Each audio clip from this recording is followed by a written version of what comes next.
Assalamualaikum warahmatullahi wabarakatuh. Sebelumnya perkenalkan, nama saya Sapna Dwi Astuti. Baiklah, di sini saya akan menjelaskan beberapa materi yang sudah dipelajari setelah ujian tengah semester pada mata kuliah Ekonomi Internasional. Yang pertama yaitu cara pembayaran internasional. Yang pertama yaitu letter of credit.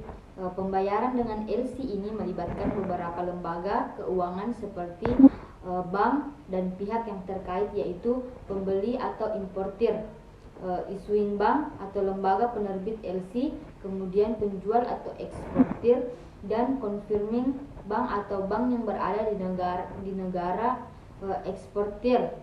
Dalam transaksi internasional dengan menggunakan LC ini aman bagi importir dan eksportir karena adanya jaminan dari lembaga terkait dengan pembayaran, adanya fasilitas kredit bagi importir dan eksportir. Pembayaran internasional yang kedua yaitu advance payment atau pembayaran di muka. Pada pembayaran ini di mana pembeli atau importir terlebih dahulu harus membayar barang yang ia pesan, kemudian penjual atau pihak eksportir akan mengirimkan barang pesanan tersebut apabila importir telah melakukan pembayaran. Yang ketiga yaitu open account. Cara pembayaran ini merupakan kebalikan dari advance payment, di mana penjual atau eksportir yang terlebih dahulu berkewajiban untuk mengirimkan barang pesanan pembeli atau importir. Kemudian importir akan melakukan pembayaran apabila barangnya sudah tiba atau bisa kita kenal dengan sistem COD. Yang keempat yaitu collection. Cara pembayaran ini melibatkan jasa bank, di mana penjual memberikan kepercayaan kepada bank untuk melakukan penagihan kepada pembeli. Yang kelima yaitu konsinyasi.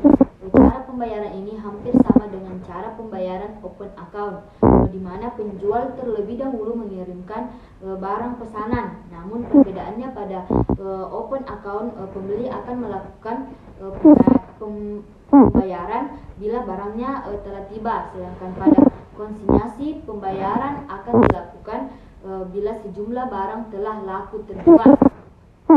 Selanjutnya integrasi ekonomi.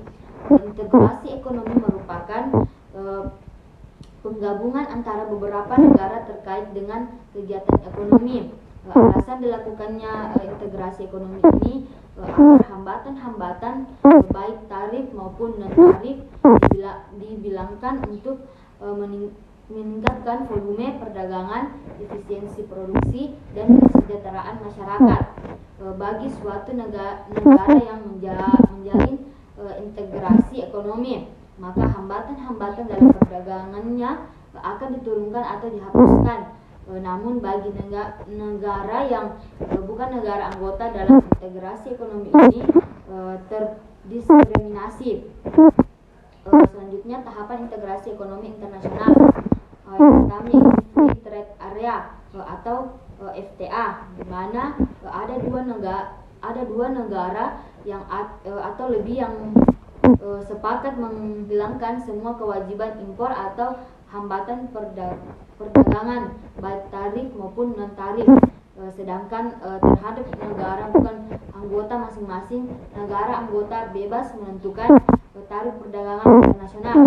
Yang kedua yaitu Customs Union atau CU, di mana negara anggota sepakat menghilangkan semua kewajiban impor atau hambatan perdagangan internasional lainnya, baik tarif maupun non tarif, terhadap semua produk yang diperdagangkan di antara mereka.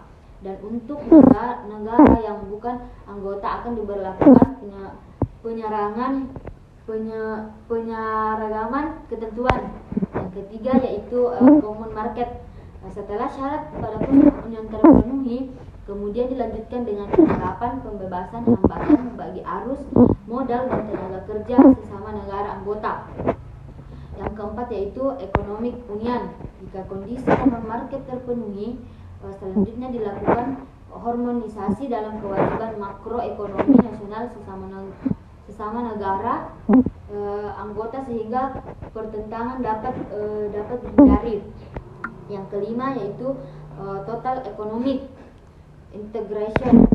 Kondisi ini terwujud bila terjadi penyatuan kebijakan mikroekonomi maupun sosial dan memfungsikan sesuatu badan atau lembaga yang bersifat nasional dengan kewenangan cukup luas dan mengikat semua anggotanya.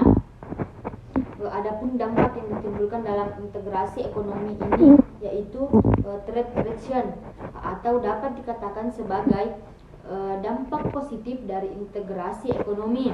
Trade correction ini muncul karena selisih harga produk secara internasional terhadap produk dalam kawasan perdagangan bebas sangat kecil,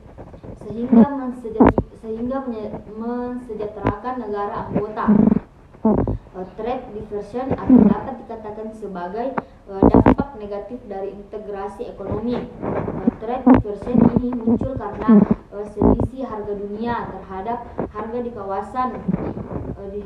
kawasan sangat besar, sehingga dapat mengurangi kesejahteraan anggota. Jadi mungkin itu saja yang bisa saya jelaskan. Lebih dan kurangnya mohon dimaafkan. Wassalamualaikum warahmatullahi wabarakatuh.